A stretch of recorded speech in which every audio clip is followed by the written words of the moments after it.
Ini foto kita di tahun 2016 dan ini kita di tahun 2025. Beda banget kan? Itu semua karena Mimin cewek nemenin Mimin cowok dari nol, literally dari nol. Kita pacaran pas SMA tahun 2012 dan ternyata nggak nyangka itu bukan hubungan biasa, tapi malah kita tuh bertumbuh bersama. Kalau sekarang Mimin pasti dihujat sih karena nemenin cowok dari nol. Gak sesuai standar cewek TikTok katanya. Jadi kenapa sih nekat nemenin Mimin cowok dari nol? Dari awal usaha Mimin cowok tuh emang getol banget. Salut deh Mimin, kuliah bidik misi tanpa biaya sepeser dan orangnya tuh kreatif banget guys. Dia duluan yang bikin akun kuliner 1 menit dari 2017. Tujuannya sih biar bisa makan enak gratis. Perjuangannya juga gak main-main. Dari sepeda Mimin yang sering mogok sampai kehujanan udah biasa. Segetol itu perjuangannya ngenalin kuliner 1 menit. Di saat orang-orang juga awam banget sama video endorse makanan. Terus Mimin cewek kemana? Bukan cuma nemenin dong, tapi juga mendukung dan membantu. Ikut bikin video juga walaupun dihujat sana sini. Sampai diremehin orang sekitar pun Mimin juga terima guys. Ya itulah namanya juga perjuangan. Kuncinya tuh kompak dan satu visi misi untuk sukses bersama. Sampai kebeli deh rumah dan mobil-mobil impian kita berdua. Beruntungnya cowok yang Mimin temenin dari nol, apapun kondisinya tetap setia sama Mimin cewek. Dari dulu selalu ngelibatin Mimin cewek dalam hal apapun. Kemanapun pergi selalu ada Mimin cewek. Dan kebiasaan dari dulu pacaran juga gak pernah berubah. Tetap humoris, romantis, dan selalu bawa Mimin ke tempat-tempat yang dulunya kayak mimpi bisa kesana. Dan sekarang setelah 14 tahun bersama, akhirnya kita bisa nabung buat ngewujudin wedding dream kita. Maklum guys, selama itu karena kita berdua bukan anak orang kaya. Dibantuin sama Ko William Wong Hang yang selalu support kita dari awal. Sumpah desain jasnya itu gak pernah gagal guys, out of the box. Dan wedding organizer kisah kita. Kakak-kakak ini yang akan bantu arrange wedding dream kita. Terima kasih ya Kak Egi dan Kak Vero, ditemenin survei venue sampai dealing-dealing sama vendor yang lain. Gak nyangka dua orang yang bukan dari kalangan berada ini bisa ngewujudin ini semua. Masih kayak mimpi. Kita minta doa restunya ya teman-teman. Kak, kenapa sih dinamain sambal cetar?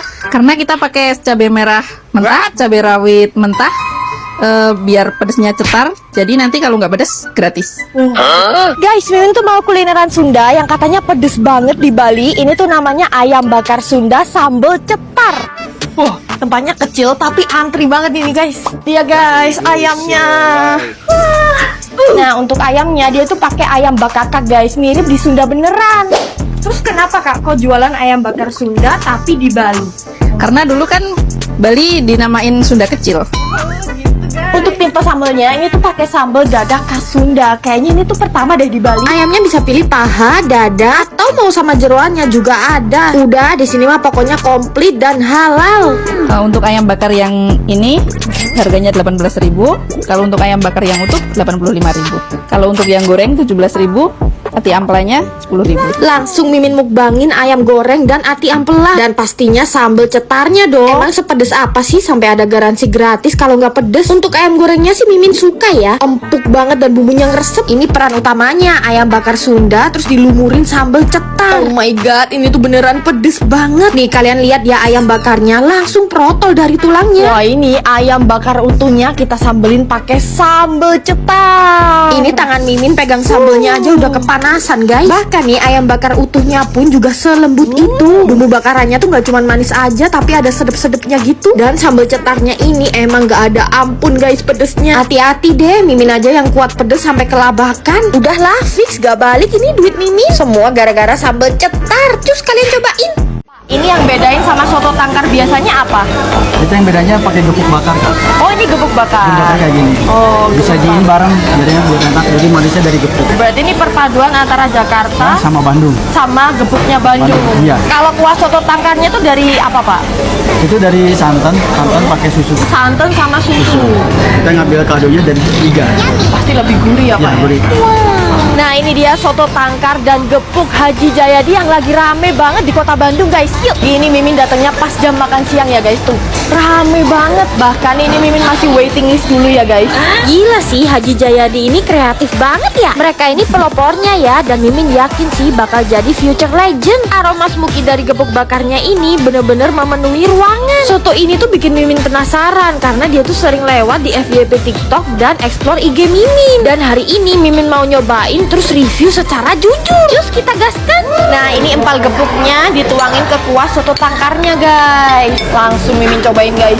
Empal gepuknya tuh smoky, terus ada manis-manisnya, dan kuah kaldunya ini gurih banget, segar. Mimin mau mix and match, makanya bareng sate marangi guys. Terus tuangin soto tangkar yang lengkap pakai jeroan. Hawa dingin kota Bandung, makanya soto tangkar cocok banget guys. Cita rasanya tuh rich ya, creamy, ngaldu, berempah, enak. Balik lagi ke soto tangkar gepuknya guys. Siramin aja ke nasinya, dipaduin sama kerupuk kulit sapi, ini tuh pecah banget. Terus disegerin pakai es podeng selendang mayang. Yuk samperin, recommended pisan. Mukbang Coipan satu tampah. Bayangin guys, ini tuh seporsi loh, tapi dapat sebanyak ini. Kira-kira Mimin kuat gak ya ngabisin semuanya? Gimana gak kelenger semuanya ini Mimin abisin sendiri. Ini tuh Mimin nobatin jadi Coipan terenak yang pernah Mimin makan. Gak banyak yang tahu ini tuh comfort food andalan Mimin kalau lagi di Bali guys. Namanya Uncle Pipin. Tempatnya lucu, adem, ala-ala peranakan gitu. Terus ini tuh lokasinya di tengah kota di Jalan Dewi Sri guys. Nah ini kalau kalian lagi cari kopi tiam dengan aneka masakan yang sangat comforting. Dan ini bestseller mereka guys, Uncle Chili Mie. Pedesnya pas dan ada creamy dari telur setengah matang. Karena ini khas Singkawang, jadi mereka punya jamnya. Jadi ini tuh bakminya orang Singkawang gitu guys. Penyajiannya di piring dan toppingnya tuh ada cincangan babi dan lemak babi garing. Yaps, bener banget, Mimin tuh selalu suka kalau makanan ada babinya guys. Karena menurut Mimin daging babi tuh comforting. Kayak braised pork belly mereka nih, manis, gurih, dan daging babinya tuh berlemak. Belum lengkap ya rasanya kalau nggak pesen fried pork belly-nya. Garing, juicy, dan makin gurih karena ada taburan wijennya. Terus coipan mereka ini best of the best. Kulitnya kenyal dan lobaknya kres-kres. Onde-ondenya luarannya garing dan isian salted egg-nya langsung muncrat guys. Yang bentuknya unik ini tuh bakpao ya. Dan di tengahnya ini isian srikaya. Duh, enak banget, anget-anget guys. Kalau kalian pesen teh tarik di sini, nariknya tuh bener-bener sampai tinggi, sampai berbusa gitu loh atasnya, creamy banget. Kalau ke Bali wajib samperin Uncle Pipin. Lulusan dari Cordon Bleu Australia Sydney. Sekarang usaha saya babi genyal Pak Buncit. Ciri khas kita ada crispy pork belly dan ada begenyol bahasa genapnya. Sesuatu yang beda dari yang lain. Gak main-main lulusan Cordon Bleu jualan begenyol karena saking cintanya Koko ini sama makanan lokal. Nah ini nih guys, babi genyol yang spesialisnya tuh pakai pork belly crispy. Gak ada dimanapun, cuma di sini nih, babi genyol Pak Buncit. Tes kriuk yang paling satisfying yang pernah Mimin denger. Karena Koko ini tuh punya teknik khusus cara masak samcannya. Kulitnya keriting, crispy, tapi bisa mempertahankan tekstur daging babi yang lembut dan lemaknya juicy. Dari lulusan Le Cordon Bleu dan kecintaannya sama begenyol, jadi Koko ini tuh bikin masakan ini bener-bener passion nih. Selain pakai nasi, begenyol ini tuh bisa dimakan pakai bakmi juga loh guys. Toppingnya full, komplit banget. Cara terbaru menikmati babi genyol nih guys, pakai mie dong. Denger kan kulit samcangnya krek-krek gitu guys. Gila, babi genyolnya parah guys, gak ada obat.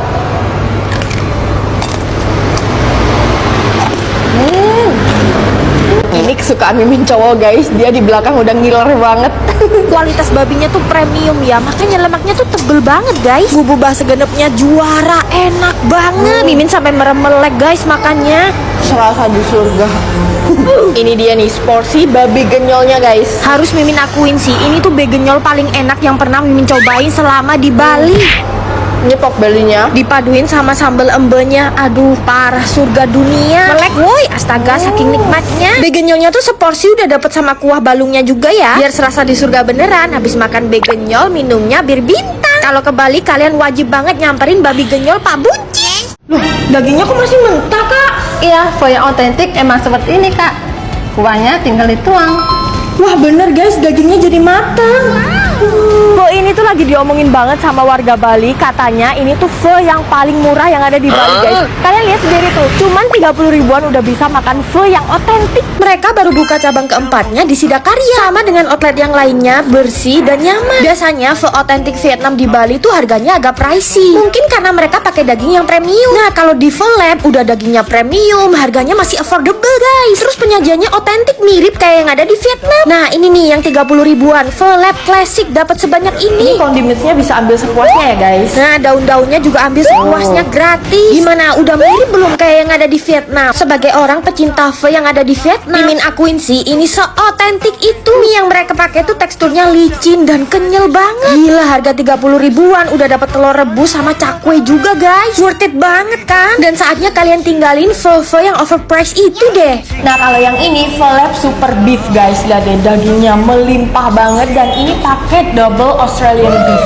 Gila sih ini murah kebangetan guys, dagingnya melimpah. Tebak harganya berapa guys? Cuman 55.000. Dicampur sama daun-daunannya yang wangi, makin aromatik guys kuahnya. Masih dapat meatballs dan juga daging yang ditumis guys. Mimin tantang deh, mana ada pho yang seroyal ini ngasih dagingnya dengan harga semurah itu. Wah, kaldunya tuh pekat banget sampai warnanya coklat guys. Terus kalian juga bisa nambahin kondimen-kondimen ala carte kayak gini. Gak nyangka kalau baksonya tuh jumbo dan super meaty. Underrated banget sih Pho Lab ini. Mereka bener-bener mentingin rasa dan kualitas. Dan mereka juga mengedukasi orang-orang Indonesia kalau makan pho yang otentik tuh gak perlu mahal. Saking baiknya Pho Lab ya, mereka tuh ada promo loh. Kalau kalian follow Instagramnya Pho Lab, nanti kalian bisa dapat ice cream gratis. Yuk guys, ramein Pho Lab sekarang. Mukbang bebek goreng pakai jukut goreng. Gak lupa diguyurin sambal yang banyak. Jujur ini bebek gorengnya nampol banget. Dan seenak ini ternyata jualannya jadi satu sama dimsum guys. Jualannya emang gak nyambung banget guys, dimsum dan bebek goreng.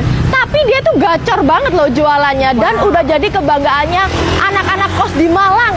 Namanya ayam bebek Mbok Mei dan Sia Dimsum. Iya, area-area Malang ini kalau ditanya tempat makanan favoritnya pasti jawab di sini. Soalnya di sana tuh emang tempatnya dimsum enak. Tuh baru mateng dan gendut-gendut dimsumnya. Terus di sana tuh juga tempatnya ayam dan bebek goreng bumbu gurih terenak di Malang. Emang agak gak sinkron ya jualannya. Tapi percaya deh sama Mimin, semua makanan di sini tuh enak-enak guys. Nah ini mereka ada menu baru guys, mie bakar mentai cuman 17.000. Jujur ini toppingnya banyak banget dengan harga segitu. Kejunya nggak pelit. Terus Mimin juga suka banget sama tekstur mie-nya yang nggak kelembekan. Smokinya berasa dan bumbunya tuh ada pedes-pedesnya gitu. Nih bumbu gurihnya tuh dari tadi bikin ngiler ya. Makanya pakai sambal dan ternyata di sini juga ada jukut goreng guys. Wah makin nikmat lah kalau selengkap ini. Bebeknya tuh nggak bau dan lembut banget teksturnya. Jukutnya kres-kres tapi nggak terlalu minyakan. Sambelnya ini guys juara, pedes nampol. Bumbu gurih bebeknya tuh beneran ngeresep sep sampai ke tulangnya loh guys. Dan yang Mimin suka tipe bebeknya ini yang banyak lemaknya di kulitnya gitu guys. Yang bikin kalian bahagia lagi, nasi bebek ini cuma 16.000 dan nasi ayamnya cuma 13 ribuan aja. Terus harga dimsumnya cuma mulai 3 ribuan aja guys per pici. Padahal dimsumnya ini super meaty. Belum lagi dipaduin chili oilnya yang pedas gurih. Mulai dari gyoza sampai dimsumnya full padet ngedaging banget. Jangan lupa cobain es pisang hijaunya yang cuma 12.000 guys. Dan ini juga enak banget. Yuk kalian yang penasaran buruan cobain.